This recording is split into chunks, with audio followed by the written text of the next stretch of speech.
So this session is titled Diverse Voices, Shared Futures, Unlocking Inclusion in 2025.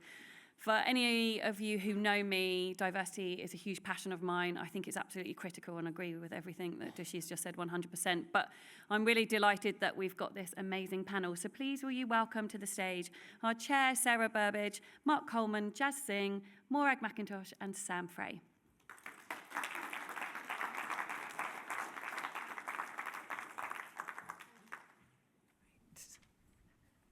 Great, thank you, Carrie. We can all come along and take a seat. There was clapping in that last panel, and we are the final session before something that's called networking. So let's kind of build on that. Thank you, everyone. And thank you for our session, Diverse Voices, Shared Futures, Unlocking Inclusion in 2025. So this really is going to be talking about the need for change and how it's more critical now than ever, how we can drive that in a genuine way. I am joined by a fantastic panel here to do so. I would like them to introduce themselves and also to give us a little feel for what unlocking inclusion really means for you while you're part of this panel. Welcome. I go first. I'm Morag McIntosh. I am solution lead for live production control systems at the BBC. And I'm really passionate about DE&I initiatives, and I think events like this are really important, and I'm so glad that they're happening. I'm also passionate about leading diverse teams and trying to find ways to make that happen. And I guess I personally identify with a number of underrepresented groups. I'm a woman who works with a very high male-to-female ratio in technology. I am personally neurodivergent. I am from a family who is one half working class, so social mobility, neurodivergency, and just in general, really keen to, I think where we are today in the world is a scary place, and I think talking about this stuff is really, really important. So I'm pleased to be here. Great, thank you. Thank you for joining us. I'm Mark Coleman. I'm from Pixit Media, so we're into big data, high performance data. Why I'm on this panel, I'm really passionate about transferable skills. And coming from my background, I left school at 16, as a lot of people did. And then I didn't know what to do in my life, so I joined the army, and I spent 15 years in the army, travelling the world, and I specialised in tactics, weapons, demolitions, and all those sort of things. I did many tours of Afghanistan, Iraq, Macedonia, Kosovo, Central America, and then I thought I needed to leave because it's quite hard work. And then I didn't know what to do with my life, really, when I got out of the army. I didn't even know anything about the NHS, be registering for a doctor or anything like that. And I actually thought, what skills do I have? Because the skills I had were very specific for a type of industry that not many people are in. And then suddenly there was a leader, and I really distinguish between leaders and managers. And it was a leader of a company that gave a chance to me and said, well, actually, you do have skills. You can manage people, because I moved up in the army and I managed people. And managing under, really intense situations where people say, I can make decisions in, at the right time, right place, and trying to do that while you're getting fired upon by the enemy and you're losing casualties, your own men, that is intense situation. And so what that led me to believe is looking across, and it's with Jazz as well, different people have really good skills that you don't actually know. They don't know that they've got them, and it's only when leaders actually recognise that. And I think we're in a really good place at the moment, because when we talk, there's a lot about AI and everyone's talking about AI, but when you talk about AI, is how long has AI been around? So there's no one really got 10 years of AI or anything like training anymore. So everyone's come in, you know, quite new to the game. And it's taking those diverse skills that people have from all walks of life, no matter where you're from, female, male, people in between, or, you know, it's about that. And that's what I'm passionate about, giving people the opportunity to actually grow and develop themselves, which enhances companies and organisations. Yeah, and Sorry. potentially a great leveller and a great platform from where to start. Thank you. Hi, I'm Fray, and I'm founder of an organisation called Black People in Sports Broadcasting. I have been a football fan since I was 13 years of age. I'm from Yorkshire, and I always felt I was weird growing up. I'm also a mum of 4 and spent so much time at grassroots football, seeing young boys particularly pushed into sports as a way to navigate their careers if they weren't academic. Knowing how much I love television, it really annoyed me that we didn't sort of say to these young boys in particular, you know, you can be journalists, you can be statisticians, you can be a cameraman, instead go and play sports. And then it became the thing for me where there was overrepresentation on the pitch, but not enough on screen. Evidently that's getting better, but behind the camera, it was even worse.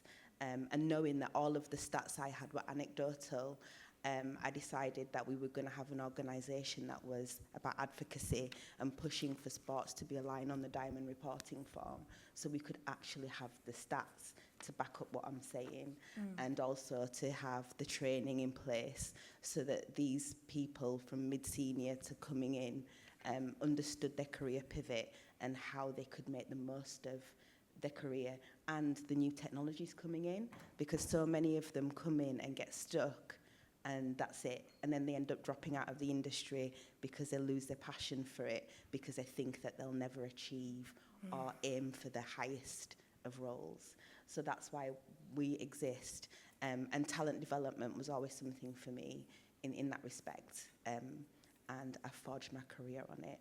And that's why I'm here today to discuss that in a bit more detail. So the talent development and the self-belief to unlock the opportunity for inclusion. Thank you. And finally. By powers of deduction, I'm Jazz.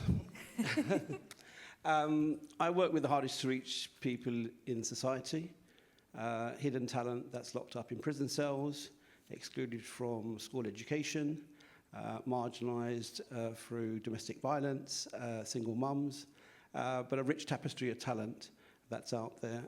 I've spent 3 years of my own life in prison, so I've got lived experience. I lived with these amazing humans who were never given a chance. We talk about giving people a second chance after prison. Some of these poor people never got a first chance because they were preordained to be put into the outside of the premises of living in a community. So my passion is a purpose rather than just a profession. Thank you. And I'm Sarah Burbedge. Think Bridget Jones to W1A for my career trajectory. Ask me about it if you want to. But in the middle of that is BBC News School Report, really passionate about creating opportunities for young people. And since leaving the BBC, I run a big education project as well in schools, offering those opportunities and speaking about our careers and the opportunities that might be available to them. Really passionate about injustice because I started off as a journalist. Didn't really notice what was going on, but was always passionate about inclusion. So let's crack on and have this conversation and dig into it a bit more. It's been a year now since the very first World Skills Cafe. Can I have a whoop, please, for that? We've had a whole year. Thank you. So what changes? Just briefly, have you seen kind of in this landscape? Because it's been quite a year, hasn't it? Who'd like to jump in with that? Go on. We're going to have a jump in. And a microphone there. Sorry. Thank you, because I can see the tech. What I've liked about is the actual technology itself. That there's been a lot of change in technology that's actually made people look at other skill sets, like they were saying in an earlier presentation, about other people. It's not transferable skills about people coming into the industry. It's also about transferable skills in the industry. Like I said, AI, and there's lots of new technology, and it's about, I'm going to go back to that, leaders again, and team leaders, company leaders looking at what they have to develop those people to go for objectives and goals of the organisation that they're in. And I've seen that, and it's really helped that's helped other people come into the industry as well, that not necessarily from a tech background, but a managerial background, looking after people, developing people, and project managing, so I've seen it's been really positive, going hand in hand with technology changes as well that I've seen. Great, so technology really supporting this landscape. Thank you, yes. I think in the last year, we've seen the forces that are actively working against diversity and inclusion getting stronger. And I think that is very concerning. And again, this is why events like this and the publicity surrounding events like this is so important, and having these conversations in the public is really, really important. I guess at the same time, I think on the positive side, there are areas such as workplace culture, which are getting a lot more consideration in a positive way. I think they're really coming under the spotlight to make workplaces inclusive and positive places to work. I think there's more of an emphasis on accountability and targets when it comes to building diverse workplaces, which I think is really positive as well. I can see those areas getting traction at the same time as this balance in this this shift in global politics where things aren't as positive. So potentially like the workplace microcosm, but actually the global setting, and we are the World Skills Cafe, so potentially a concerning kind of conversation beyond. But what have you seen? Have any of you got an observation or something you could say about how maybe attitudes and expectations around inclusion have shifted over the last year? I've got to be honest with you. Please do. Not really. And I mean, I say this from a standpoint of I have worked with producers across talent, and I have sat in so many sessions where people just say the same things over and over again. We've had these conversations for decades, and things aren't changing because it's that thing about putting money behind it and actually being strategic about how we make change and promoting those people who really want to make change. And I don't think that happens. This is my first time here.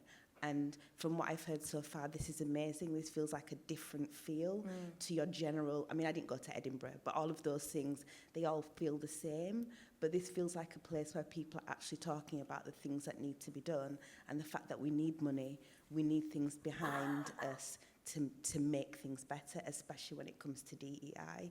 We don't need to hear the same thing. We need solutions rather than knowing the problems. Thank you. I'm just going on from that. Sorry, Jazz. Can we put the microphone there? Sorry. Right there. Sorry. I've seen a change where when I said to my organisation that I was going to come here, last year it was like, but what's that going to do for you? What's that going to benefit the company? But this year, when I mentioned it, my company, Pixie Media, said, cool, do we need to get behind that? Is that, and I think there is a switch that people are starting to believe that things can change or they will change, and that's what I've sort of noticed. But I think you're right, where there's a lot of people saying, we need to do this because, but no one really doing it or feeling it. But now I think there is a bit of a momentum. Okay. I just want to commend Carrie on what she does in this sector with the various hats you do, and you do wear many of them. But I think the black and white data is that where you see value, you invest in it, and the money's left the DEI sector in a significant way. So that's going to be a handbrake on any progress. Okay, so but we did speak about that. Obviously, that is the worrying, concerning surrounding situation. We did also talk about actually making practical strategies and kind of that can drive change, so not just providing the lip service. So have you seen anything that can work, or something from your organisation and from your experience that's made a real difference then in this space? I think the natural talent skills gap is forcing the issue a little bit, and it's a global skills gap. We've got an ageing workforce here in Europe. We're going to lose 25 million people into retirement over the next 25 years, so 1 million a year. The fertility rate is not growing in the West as it needs to, so it's only sub-Saharan Africa and the global South. But also your consumers are going to change as well. So your consumers are going to come from advancing Asia, India, global South. So your teams must look like your consumers, because people buy off people that look like themselves. It's called affiliation. We all as humans have a degree of bias, and we have to acknowledge that. Yeah, we all have a degree of bias, but we have to activate and understand it and then remove it from ourselves. We can't sit here and think, none of us have bias, we're all perfect. I would say that the reason that my organisation exists is because I could see the fact that, especially in the global political landscape, the way things were going, that we needed community, and we needed safe spaces that were dedicated to communities to be able to say the hard things that they're going through without their mental health being a big factor.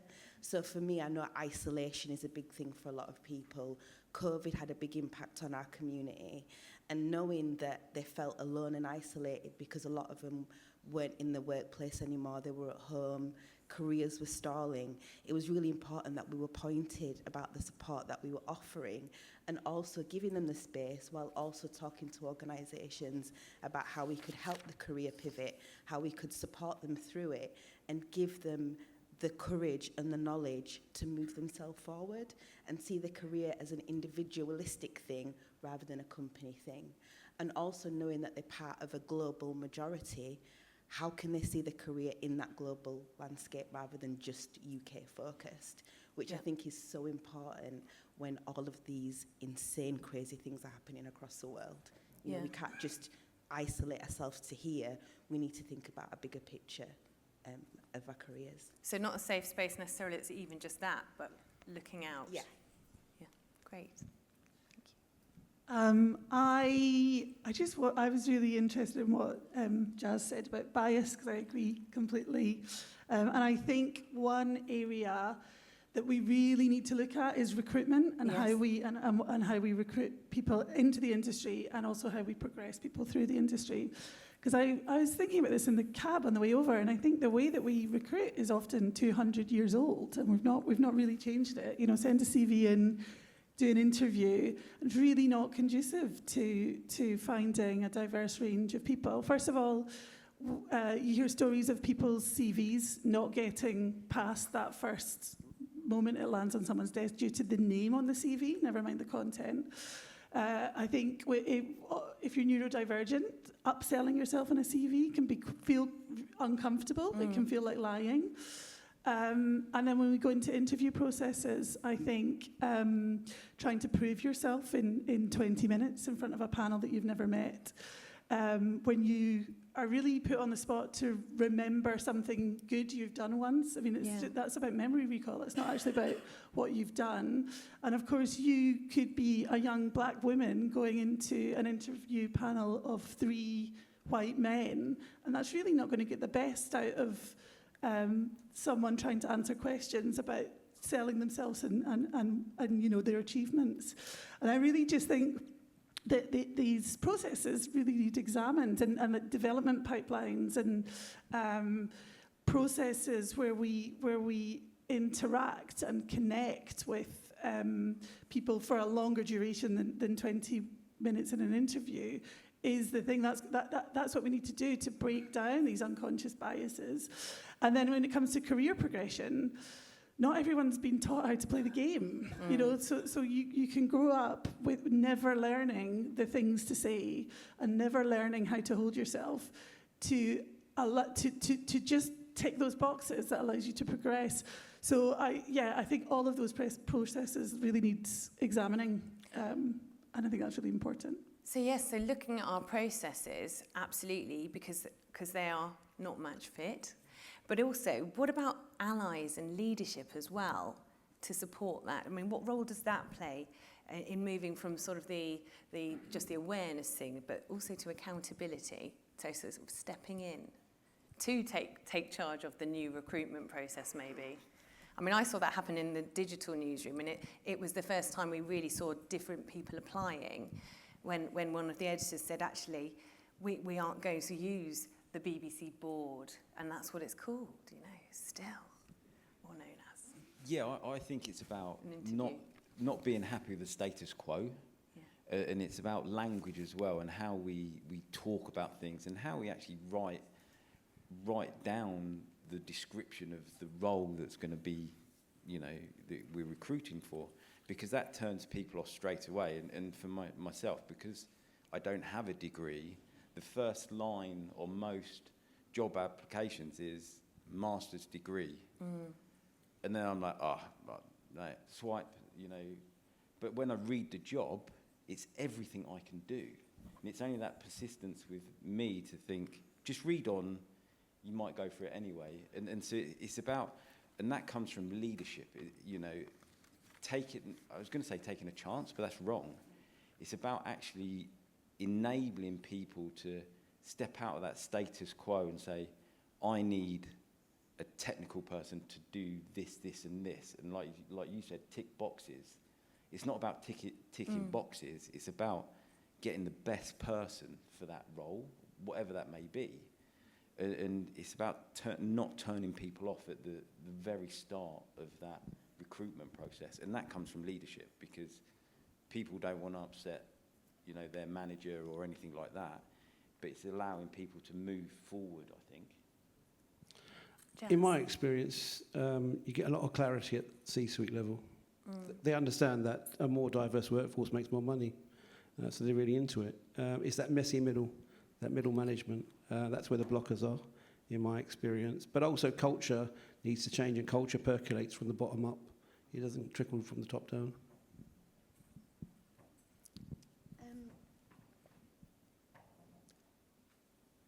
I'm thinking about it as I go, and I'm thinking it's interesting what you said about middle management.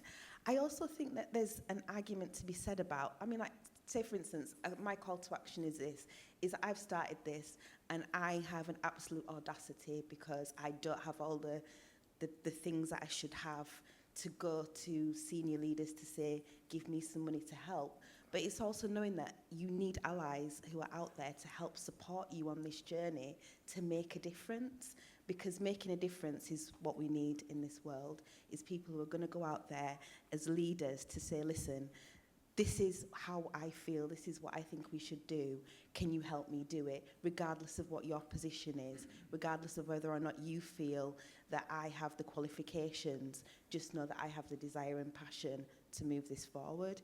And I think that is how we're going to make the change that we need to make. And I probably didn't even answer the question, it was just what was in my No, I head. think you absolutely did. I think from what I heard there, it's about actually, and I would say, I think you sounded hugely qualified, because I think it does take audacity to make a difference and to kind of challenge the norm and to be restless for change. So absolutely, I think audacity could well be top of the skill set. But finally, because I did promise you there's some networking and drinks to come, I wanted to actually sort of say, and you did take us there, so thanks, Sam. What one action would you like everyone sort of to commit to when they do leave IBC to make kind of this space start making a change? We've been looking ahead to sort of 2030 today in some of the discussions. What will the industry look like? But how do we get there by taking the first step? What would you like people to commit to doing? What do we think? I would say if you are a decision maker in an organisation, and there are small organisations out there like mine and similar, support them, become active allies to them, because it's those people who are on the ground who are making a difference with those people that you want in your organisations, because we have the time and we have the capability to build these communities, but we need your support, because a lot of us do this in our own time for free, and really what we need is some backing behind that, whether or not it's mentoring, it's money. The call to action is get behind people who are doing the work if you really want to make a difference. I would second that, because And Is that cheating? Because or are you going to say something else as well? I was going to say something else. But it was from last year into this year with this organisation, it has changed. And some of the partners that we now have with this has grown. And some of the big names, you know, AWS is a good example, which is a big company. There's many others. Once they start getting behind and supporting, like you say, the smaller sections, it actually, there is a snowball effect, and I think it's good because, you know, I've seen many people here, you know, last year, but it's great to see new people, and sometimes with the bigger organisations back in smaller programs like this, it adds to it, and I think that's really good. Great, thank you. Morag? I think I would say that so it's been discussed all afternoon, the industry's changing really fast, the tech landscape's changing really quickly, the world's going to look different by 2030, absolutely. And what we need is people that think differently and who are from different backgrounds and who can bring different voices into the conversation to shape what our industry looks like in the run-up to that, and as we get to 2030, we need different points of view and we need innovation. And the way to make that happen is to have diverse ranges of voices in the conversation. So I think at a practical level, I would say to hiring managers on a micro level, consider what you can do to make that happen. Connect with development pipelines, consider accommodations, and you know, we've got overwhelmed. I think it came up in a panel earlier that everyone is overworked and everyone is busier. Than the workload has increased. So if you are a manager hiring, it can feel exhausting. I've felt it when you're like, I don't have capacity to think about this stuff. I just need to fill the role. But actually connecting with those areas and really, really putting the work in and finding the right person, actually that pays dividends, because of course once you've got the right person in position, your job becomes a lot easier. So yeah, I think that's what I would suggest. Great, thank you. Go into community, or two things I'd like to say is, or two call to action. One is to go into communities that are not represented in your workforce. So to go into those schools, pupil referral units, prison settings, where it may be, marginalised communities, go and find those people that are hard to reach and make it accessible for them to reach you. And then secondly, we've talked a lot about AI today. Technology is amazing if you have access to it. But if you don't have access to it, it's a barrier. And you had it with the mobile phones. I'm old enough to remember when they came out. So if you had a mobile phone, you could make a call. I was queuing to make a call. When the internet came out, if you had access to the internet, I was reading books, not using the internet. And with AI, the gap could be much, much wider with those that are marginalised, that don't have access to AI or don't understand prompt engineering, etc., how to use blockchain. So we must make sure that that technology is accessible to everybody. Thank you. Thank you. It was a fleeting conversation. I know it can continue because we are going to carry on talking. Can I just draw some of the thoughts we just heard of and suggest that we did start, and we could start this mission by, as Jazz suggested, stand on the truth and know that a more diverse workforce makes more money. Take hold of some of Sam's audacity for good and start talking about making that change. Take a suggestion from Morag, that we look at some of the processes that might just be getting in the way of helping us have the ability to unlock inclusion. And finally, as Mark said at the very beginning, could we even be that person or that leader that gave a chance to me? So please join me in thanking our incredible guests there to discuss unlocking inclusion in 2025. Thank you.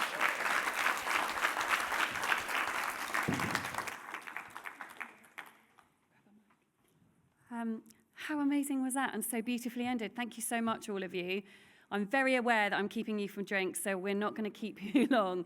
But I did want to just chat with Hope just for a few minutes. Hope was with me last year at the first World Skills Cafe and was integral into making sure that it all happened. And I just wanted, I'm going to put you on the spot slightly, Hope.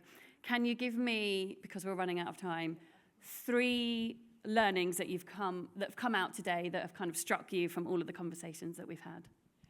Yeah, I think the first one I would think of that problems aren't resolved overnight, over a year. The problems that we discussed last year, they are still on the table today. But then the second thing that I really have picked up today, which I'm really pleased about, is that action has been taken since last year.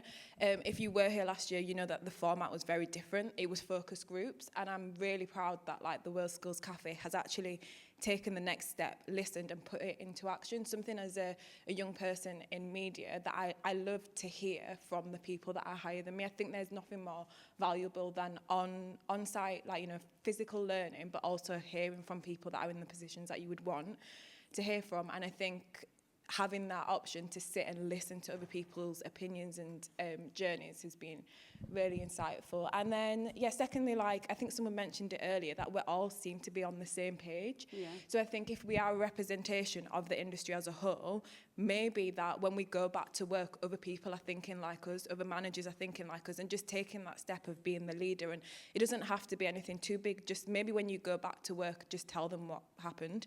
And then hopefully some people will start to be like, actually, I want to come next year, or tell me a little bit more about it. So amazing. Yeah. I'm sorry we don't have longer hope. No, that Thank is you perfect. so much. I'm ready for a drink anyway. Yeah, she's ready for a drink. Okay, great. Yeah, thank you. I promise I'm not keeping you, but I can't finish. Oh, hold on. Without talking about this project. There's some leaflets on the table. There's some banners over there. For those of you that don't know, this is a new project that the Media Talent Manifesto is delivering on the 16th of October. It is one of the most bonkers projects I've ever worked on, probably the biggest project I've ever worked on in my career. We are aiming to do, the biggest global student broadcast ever. That is what we're going for. We are working with these incredible industry partners who are working, and some of them are in the room and have been involved today, but are working to put together all of the workflow to ensure that we can get that content. It's going to be going out on YouTube. It's going to be for 24 hours, which is insane. Each university, here are the 17 universities globally that we're working with. Each university is challenged with producing 1 hour of live content. We start in Sydney, we wrap up in LA, we follow the sun, and we're going to be live from Ravensbourne University in Greenwich, but we're going to be jumping in around the world. We're going to be going to Hong Kong, Sao Paulo, South Africa and Cape Town. We're going to be dotting all around Europe. It's going to be absolutely bonkers. We are very excited about this project. I'll talk to you about it more. And there's some people in the room that are involved as well. But if you would like to be involved, if you would like to know more, then please do let me know and come and chat to me afterwards. Yeah, become a partner. That was what that said, become a partner. So, wrapping up the World Skills Cafe 2025, thank you so much for coming. I hope you've had a great afternoon, and hopefully the conversations and the discussions and the panels and the presentations have given you food for thought. Please thank our brilliant speakers who have been here all day, and to our incredible partners. Thank you for coming, and enjoy the drinks.